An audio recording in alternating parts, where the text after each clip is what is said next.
So people often use the phrase epidemic to describe gun violence in Chicago.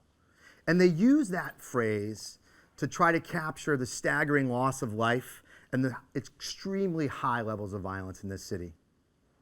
Since 2010, more than 4,000 people have been shot and killed by another person, and another 22,000 have been shot and survived.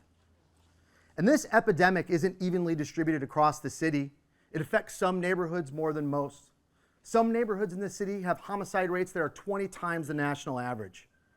And young black men in this city are 17 times more likely to be killed than their white counterparts. Now these figures, they might capture the loss of life and injury, but they don't capture the trauma or the pain that's associated with gun violence. The images we see in the media make it seem as if gun violence is random, as if it could happen to anyone in their most mundane moments, walking to school, sitting on your front porch, sharing a meal with a neighbor. And those stories that really break our hearts are the ones of a young child, like 6-month-old Janella Watkins, who was shot and killed while her father changed her diaper in a minivan. The thing is, this epidemic is decidedly not random. The maps that you've seen, they show that the same communities year after year have the highest levels of violence, and that's by design, to be clear. Institutional racism, segregation, white supremacy have created a system that keeps violence high in some neighborhoods and low in other neighborhoods. And so, I don't know, if I were invited to give a talk about Chicago's gun violence, and I said to you, well, violence is higher on the west side than it is on the north side, most of you would probably roll your eyes and thank me for stating the obvious. Of course, that's exactly what I did in 2002 in a room full of the city's best violence prevention experts. I was much younger at the time, to be clear. Most of the people in the room, in response to the obvious, rolled their eyes politely, some grimaced, but afterwards, 2 people pulled me aside and asked me a question that I've been wrestling with for 15 years. Who's going to get shot next? Aggregate statistics tell us a lot about the populations that are at risk and the places that are most vulnerable, but they don't answer the question of who's next because people get lost in that sort of research. The faces and places like Janella Watkins are gone. We don't see it. And the more time I spent with violence prevention experts and outreach workers, the more I realized the type of information they had in their heads about the victims and the shootings could provide actionable information. They didn't know just about particular events or particular people. They know about their friends, their cousins, their sisters, their brothers. They could tell you where someone's father used to hang out back in the day or where their auntie went to school.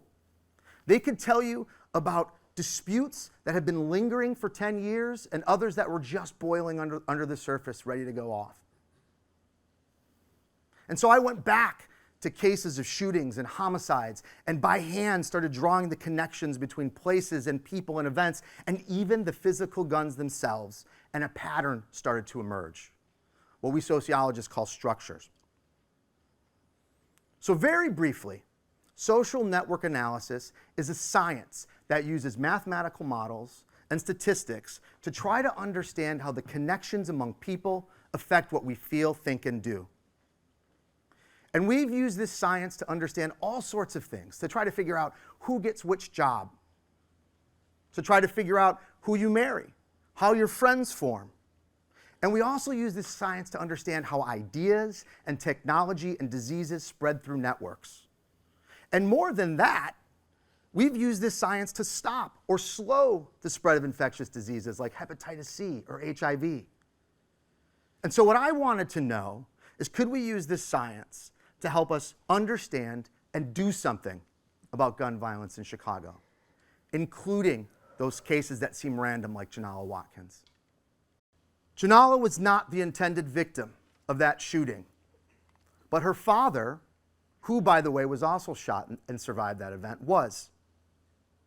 So if you just look at that one relationship, you can already see it's not quite so random. But if you went one step further, you would also see that her father wasn't a random victim either. In a network of 17 of his friends, 7 had been shot in the months and year leading up to his daughter's murder. That's 42%. 42% of his friends and associates had been shot or killed in the months leading up to his daughter's murder. That is tragic, but decidedly not random. And set aside motive for a minute, because if you value human life, it shouldn't matter. What should matter is that someone is experiencing insanely high levels of trauma, and we can see it. And you can go one step beyond this to look at friends of friends, the sorts of people you don't associate with regularly, but you might see them at a party or an event.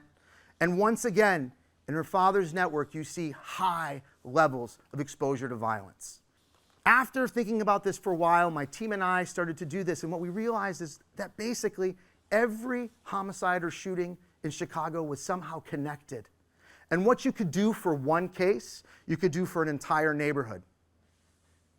This is the network of the shootings in the back of the yards for the last 2 to 3 years. And those red dots are the victims. They're people who have been shot or shot and killed. And what you can see is 1, 2, 3, or more shootings hang together. They're concentrated. Tragic, but not random.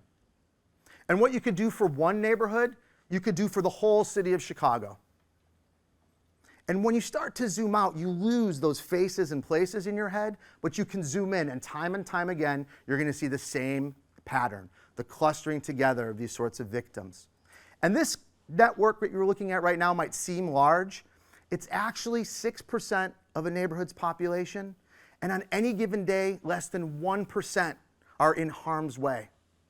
Another thing we learned by looking at these sorts of networks was that exposure matters a lot. And we know from other research that exposure to violence in your neighborhood or your family can deeply affect you. It quite literally gets under your skin.